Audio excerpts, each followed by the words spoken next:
Hello, everybody, and welcome back to the Gaelic Lives podcast. We're here on our Monday show, and we're reflecting on Errigal Ciaran's All-Ireland final defeat to Coola on Sunday. Unfortunately, Errigal just left themselves too much to do in the second half, and that was basically the deciding factor in the game, or one of the deciding factors. And I'm delighted to be joined by Mal McMullen and now Garland, two men that were in Croke Park on Sunday afternoon. So now I'll come to you first, I suppose. The first half performance will probably live with Errigal Ciaran for a long time, and they just left themselves too much to do in the second half. Yeah, it was a nightmare scenario really for Errigal Ciaran. They weren't just 7 or 8 points down. It was 3-6 to 1 point after about 25 or 26 minutes, which isn't the type of scoreline you see pop up on scoreboards too often at any level. It was very, very it was hard to watch actually, because I suppose as a thrown fella, I was hoping to do the job, and the game just looked completely over. It looked like the race had been completely run at that stage, and I suppose a few minutes prior, Darragh Canavan had been taken off after shipping a very heavy knock. We've all seen the footage. Slow mo, it looks pretty bad to be honest. When you watch it in real time, it looked accidental, and but anyway, the reality was he had to come off, and so yeah, they were down their captain. They were 14 points behind in an All-Ireland final at Croke Park. A tough place to be, but as we'll move on to, they really did themselves proud there in the second half. And not just make a bit of a shape of it, not just see a face, but actually come close enough to pulling off an upset at the end. They had got a goal in those last couple of minutes. Like it would have been one of the greatest comebacks of all time. Yeah, we'll certainly talk about their comeback and Darragh Canavan's injury as well. But Mal, just I suppose watching on from the telly, it looked like Errigal were maybe nervous at the start of the game. They were hoping maybe to keep the ball a wee bit, just play themselves out of the game, while Coola flew out of the blocks, and pace really told in that first quarter, I suppose. Is that how it felt in Croke Park? Yeah, it was. And a couple of things just on sort of the match-up side of things. Charlie McMorrow went straight to full back, before the ball was thrown, and that was obviously to go to Owen Robinson, and Owen Robinson floats out around the middle. So he just followed out around the middle, and he was probably one of the main men to run at Errigal, himself and Michael Fitzsimons. And they were the two men that many thought would do marking jobs, but it was actually Danny Conroy, the number 2, and Owen O'Gara who did the marking job. So Coola obviously made a decision. We're going to go with just 2 markers and completely flood that half of the field. And like the first 4 Errigal attacks, like they just ran into traffic. Like O'Coffey Byrne made the tackle on Darragh early on, and out of the first 4 attacks they got nothing really.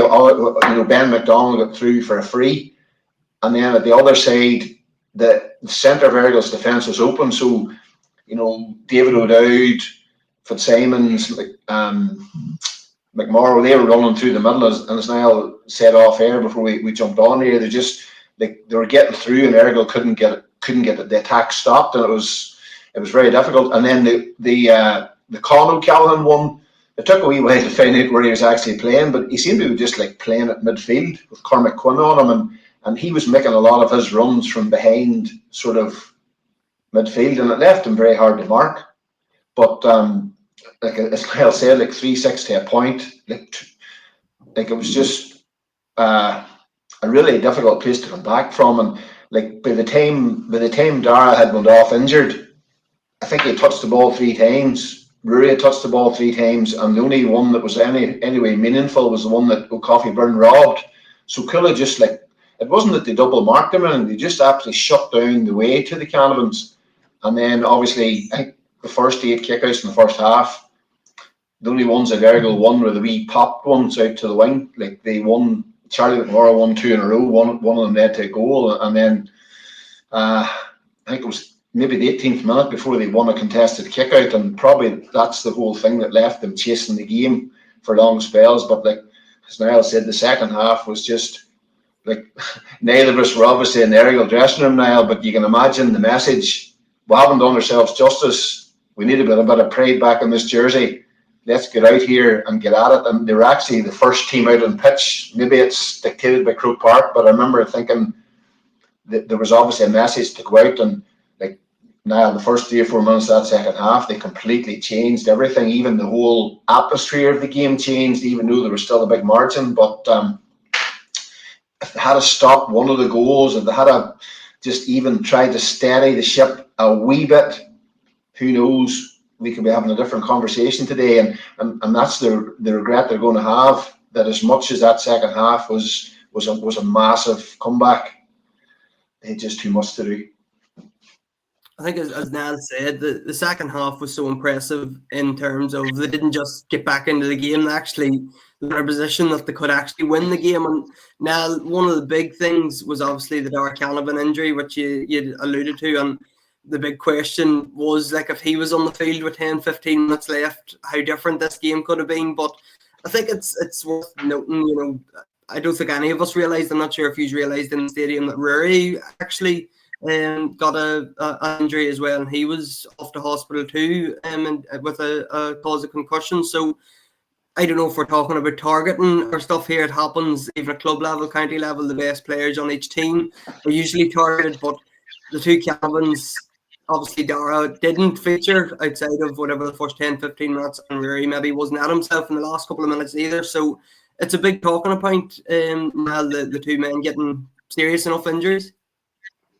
Yeah, I didn't realise myself. I was at the game and I didn't realise anything was wrong with Rory, because I suppose that it was bedlam in those last few minutes, and you were just, I suppose from my perspective, I was just focusing on the ball really and where it was going and where to get that goal. But yeah, and again, they spoke about it after a game. He was asked about Rory's asked for an update from Rory, and he revealed that it wasn't just, or not updating Darragh, sorry, and he revealed that it wasn't just Darragh, it was Rory as well. He seemed to have suffered a concussion. They were going to go into the hospital, get themselves checked out.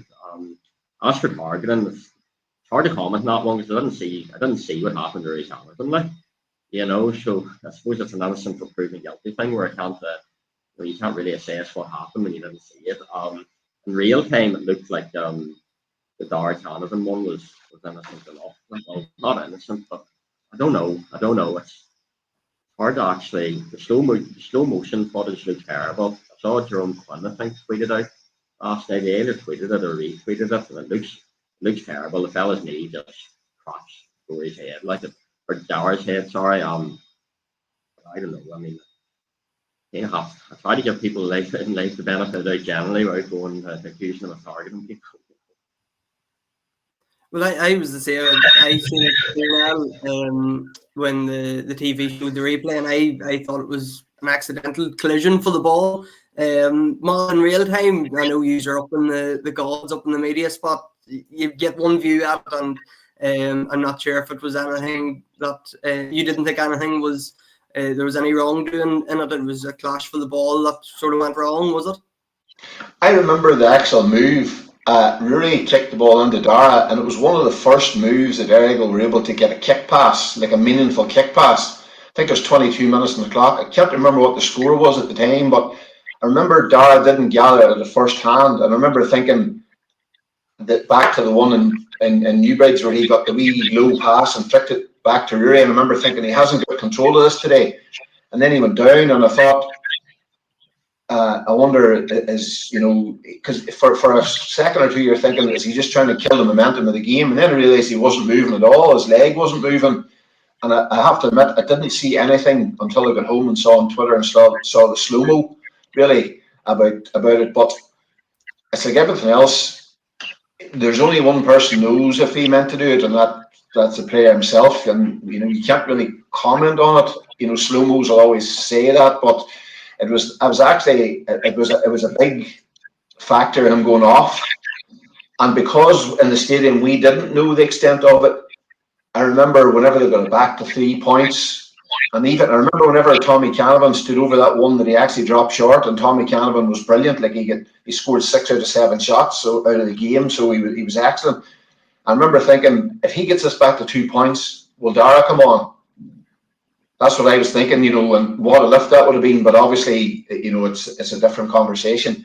But I'm led to believe both had a overnight in hospital in Dublin. I'm hearing that this morning, but I just hope they're back in action sooner rather than later, because they absolutely lit up the club championship, and a wee bit like, you know, like the Conor O'Callaghan on the other side, and you know, Tony Brosnan and all the really top-notch players we've watched all year. You just want to see them boys playing. But I think probably the biggest plaudits you can give Kula is actually how their system stopped the ball getting to them.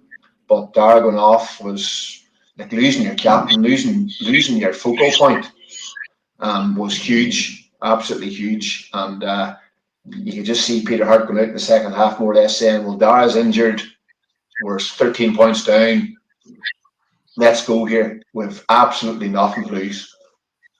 Yeah, now we'll have to talk about Peter Harte because he was absolutely exceptional. And there's so many sort of in that second half. There's obviously he picked up the red card at the end, but his goal was something that it wasn't even on. The goal chance wasn't even on, but he drove it into the top corner, and the keeper didn't even dive for it. The keeper, I'm sure the keeper didn't know what it hit him. It just come out of nowhere, and it was absolutely sensational. Oh, it was brilliant. I got a great view of it as well, and I suppose it brought to mind, I don't know if you remember Stephen O'Neill's goal against Mayo in 2004 when he hanged him at the top corner, almost out of nowhere as well, you know. But I think Peter's was better because Stephen's was from a more central position, whereas Peter Harte was way out in the flank. Like, you know, it was an incredible strike, and it was obvious by the trajectory of the ball that he was going for it. Brilliant goal, and I suppose it exemplified what was really performance of sheer defiance from Harte in the second half. He really scored 1-2 in the second half, but it wasn't just that. He pulled the strings for Errigal with the amount of possession. Never seemed to lose it either. Yeah, it was brilliant. Fair play to him, and even though Errigal lost yesterday, that performance was forgotten.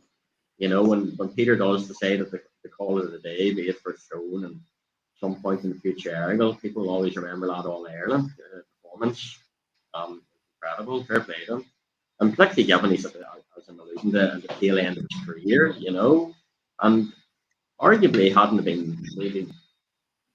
He scored the winner against Killyclogher in the Throne semi-final, but other than that, it seemed to be the other lads who seemed to be involved in the really big moments. You know, your Peter O'Mccartans and the Canavans and Joe Goose and whatnot. You know, but yesterday Peter really stepped up to it and then some. I think his goal was probably the highlight, Mal, but there was so much about him, as Niall said. He was the playmaker, but remember, he come out and caught a kick out as well. He was back tackling and just winning free, scoring points off both feet. It was just, he was probably man of the match if we're being honest about it. I know losing players don't usually get man of the match, but he was certainly in that second half, he was the best player in the field. Before we go into the second half, it was Errigal's half forward line of Tommy Canavan, Ciaran McGinley and Peter Harte.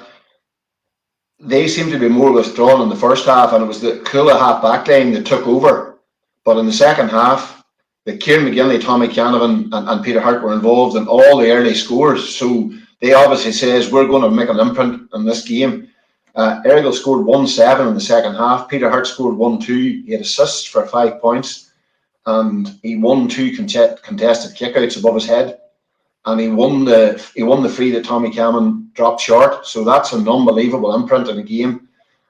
He was just exceptional. And I actually go back to the Clan Erin game. I watched it the other day, watched it back through, just doing the preview, and the input he had in that game, you know, in terms of assists, and even Ulster finally lamped over a big score after Darragh Brannigan and get sent off. So he had moments, but that second half performance,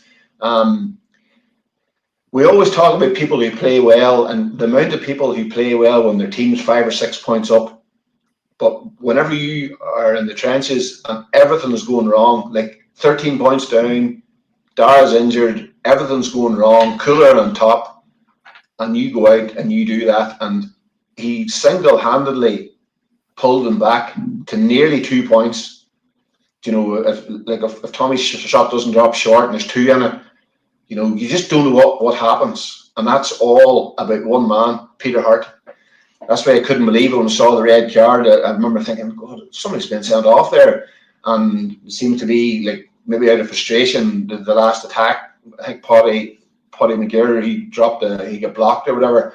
and some say balled into, I think it was young Conor McManus or whatever, but it just was unfortunate that was his last action on what was an unbelievable performance. And if you're looking about somebody about how to lead a team, if the youngsters around Errigal are looking for an example of how to play championship football, they should watch the second half of that game, and no doubt they will at some point. But credit where credit's due, absolutely massive performance.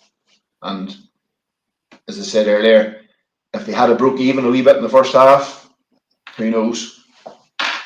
Yeah, no, I think it's so tough for them, because obviously this was the first Tyrone team ever to get to the All-Ireland Senior Club final. It's the first time, obviously, for Errigal to get to that stage, and it's so difficult to get back. But it's so difficult to get back for all teams, but particularly for a Tyrone team. Like, there's no guarantee that Errigal will come out of Tyrone next year again, because we know what the Tyrone Club Championship's like, and that's probably they're going to live with so much regrets, because they just didn't show what they were capable of in that first half, and that ultimately caused the defeat in the end.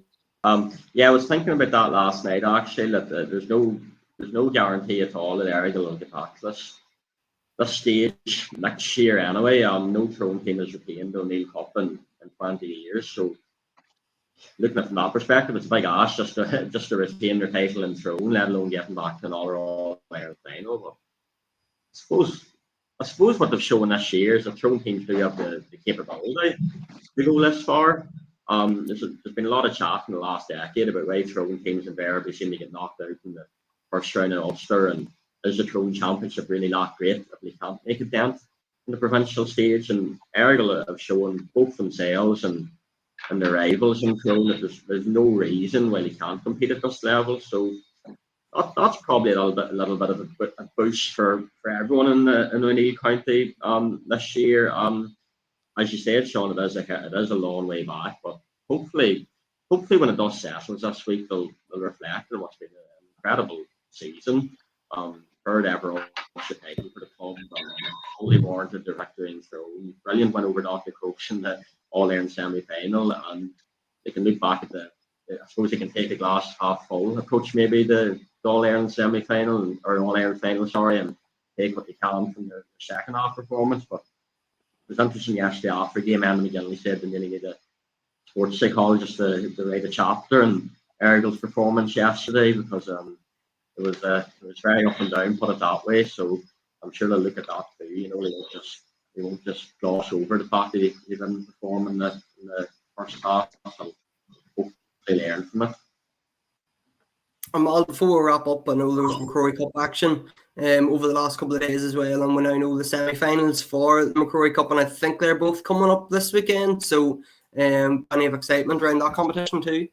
Yeah, down to semi-final stage, and we're going to have a Donegal team in the final for the first time, I think maybe since the 70s. I think Union's lost the final. I'm not sure of the year, but it's not today or yesterday. But first of all, I was at the Derry Derby game on Wednesday night in Owenbeg. It wasn't a great game to watch, to be honest. It was cagey, and just teams that were, they were nervous. They didn't want to give away goals. As the goal changed right at the end. Mahara had the breeze in the first half. Sort of played with Cormac Oak and Cluskey up front in his own and flooded midfield. Cathal McCaig did a decent job on James Sargent. He kept them to maybe one run, and he won a couple of kickouts himself, and kicked a major score in the first half. But in the third quarter, Eamon Young, he was the best player on the pitch. He completely took over, and they scored 5 points in a row to go 4 points up. And you're probably thinking it's over, because as much possession Mahara had, they weren't able to make it count. Goalkeeper Micheál Conlon was very good for Mahara. Felt he was excellent in his use of the ball, being the extra man out, and they got 4 points in a low-scoring game. You're wondering, where's this going? And then all of a sudden, a high ball into the Mahara got it back to 3, and a high ball into the defence, and Turlock McHugh had the ball in the back of the net, and it was level. And Mahara felt were shell shocked. Mahara won the next kick out, and Conor McCluskey kicked the point over the bar, and I remember saying to his dad in the tunnel, I'm sure you're nervous standing watching that kick, and it went over the bar, and they were 1-up, and they actually had another goal chance, and Conor made a brilliant save to deny McHugh. So that's Mara through, and they're going to play St. Pat's Armagh, who we spoke about last week, Sean. That's Sunday at 2 o'clock in Armagh, and so they obviously had a dramatic enough end with penalties. But yesterday, Southwest Donegal, which is basically, it's an amalgamation of about 5 smaller schools. Their main pick-up players are Gweedore, Naomh Conaill, Naomh Columba, Dunlo and Ardra. Maybe left out somebody, but that's the general picture. They're managed by the guys who run Donegal under-20s, and Shea Myrne seems to be the head guy involved in it, and he's in with Lavey this year. So that's who they are, first of all. And they were playing Oma CBS. I think they're either going for 4 in a row or 3 in a row, and MacRory maybe 3 in a row, I think. And they're obviously back-to-back Hogan champions. Aidan McGurn had scored 1-5. I think I'm pronouncing that right. 1-5 for Oma, and his goal, a big high ball into the box from their centre back, I forget his name now, over the top, back of the net, and they were 1-4 to 2 points up. The final score was 2-7 to 1-7, just to give it a bit of context. But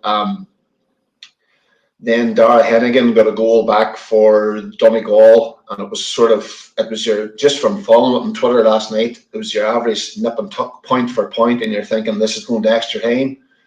And next month, Barry O'Donnell walked around the corner in Croke Park. He says the brothers are gone, and I flicked up Twitter, and here it went. Goal was in, and I watched the highlights this morning on YouTube there, and it was a high ball again. 2 substitutes combined. Shane Sweeney across for Patrick O'Donnell, back of the net. Game over, 2-7 to 7 points, and they're into they play in Saturday in Ballyshannon on Saturday at 2 o'clock against Abbey Vocational Schools. So that's the gist of it there, and actually their goalkeeper, a bit like Maher Felt, plays out. Patrick McBride, actually a brother of Ilana, who did the marketing for us here at Gaelic Life. He was that extra man and the keeper. So they now play Abbey, which is 4 Masters, basically the core of the 4 Masters team. And from chatting to the guys in 4 Masters themselves, Gweedore were their nemesis in Donegal, the nearest challengers, and out of the 4 defenders, they're all from Gweedore. So there'll be a huge Donegal interest there, sort of a half repeat of the County Minor final, and to see who goes through into the final. So that's the last 4 of the MacRory, Sean. Just a wee synopsis there for us. And then just before we wrap up, I think it's worth mentioning about Conor McManus stepping away after, I think, 17 years playing for Monaghan, and a few clips were doing the round on Friday night of a few of his scores, and obviously that one in Oma against Tyrone. I'm not actually sure what year it was, but I assume you were in Oma that day, seeing him score from what was basically from the sideline. Yeah, no, I remember it well, and I suppose I've seen it on team times down the years as well, and Twitter and whatnot. It gets rolled out fairly regularly. But yeah, no, I'm an incredible servant to Monaghan football, and a brilliant ambassador for the GA as well. He always carried himself extremely well, disciplined, very accommodating in his dealings with the media, as I found myself over the years. And I suppose it's a big decision for him to take, and it's one that he's obviously probably mulled over, not just in recent months, but in recent years even. It seems to be a yearly thing now where we chat about, I wonder if Conor McManus going back, but this time he's made a decision for good, and he'll be missed by everyone who loves Ulster football and football more nationally. Yeah, brilliant player, and yeah, arguably the greatest Monaghan player of all time.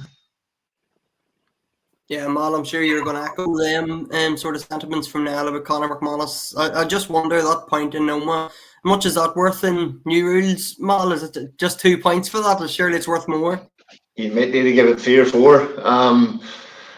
As Niall said, he obviously thought about it, and I suppose the Monaghan management would have probably been hoping you had a Conor McManus for the new rules. I think that the photograph you have up there, is that from the Dublin game in the All-Ireland semi-final, is it? Even that day himself, he was playing high pressure, high octane football at that stage of his career, And as my article this week with Marty Loughran tells you about, players when they get into the 30s, it's about looking after yourself and getting everything that you can out of yourself. And Conor McManus is one of those people. We spoke about Peter Harte's performance in Croke Park, about what it's like to play under pressure when your team needs you. Anytime I've watched Conor McManus, it always seems to be, he always gets a point late on. Always seems to come out. I think that one that we're talking about there, was it near the end? So for a player to do that, and again, back to the example of for somebody looking to be a top quality footballer, that's what you need to be aspiring to. And I think he played a bit of his underage football at wing back. He might not even have played county minors. He might have been too small. I remember seeing a picture of him in a photograph at the St Paul's tournament, maybe whenever he was one of the younger Clontarrett lads, this wee small boy in the front row. But he didn't have a small career. He was involved in an Ulster final, winning the team a couple of times, and as you say, one of the arguably the best forward that Monaghan's ever produced, and one of the best footballers ever to play the game, and a huge loss. And what a player! Just one of the best that we've ever saw. Yeah, definitely one of the best we've ever seen. He's, I know from an Armagh point of view, he broke our hearts more than once. That 2023 season that you're talking about, Mal, I think he actually come on. I don't think he started the All-Ireland quarterfinal, but he won the free at the end. But through the game, went into penalties, and he smashed the 2 penalties into the top corner, both top corners, I think. Even that itself, 2 penalties and 1 shootout, like. Yeah, he was incredible. Even in 2021 Ulster semi-final, Armagh, that was the mad one. Monaghan scored 4 goals. I think they were all in the first half, and Armagh come back into it. And I think Armagh was winning by a point with a couple of minutes left, and McManus scored 2. I think he won 2 frees and scored the 2 frees. So he was definitely the ultimate clutch player. So it's a pity we don't see him anymore, but he probably, it was his time to go. He couldn't give any more, and he certainly owes Monaghan nothing. So we wish him all the best of luck in retirement, and no doubt we'll see him a wee bit in the media. He's a very good talker and very friendly, so I'm sure we'll see him on different podcasts and maybe on the Sunday game and stuff like that. But that's all we have for today's show. We're back on Thursday with a very special National Football League preview show on Thursday with 3 really interesting guests in Tony Scullion, John Lynch and Shane King, and we chat about literally everything over an hour of a conversation. Looking forward to the matches, new rules and everything else. So make sure to tune in on Thursday. We'll be back next Monday as well with our usual roundup of all the National League action. So thanks everybody for tuning in, and thanks to Mal and Niall for speaking on today's show. Thank you, Sean.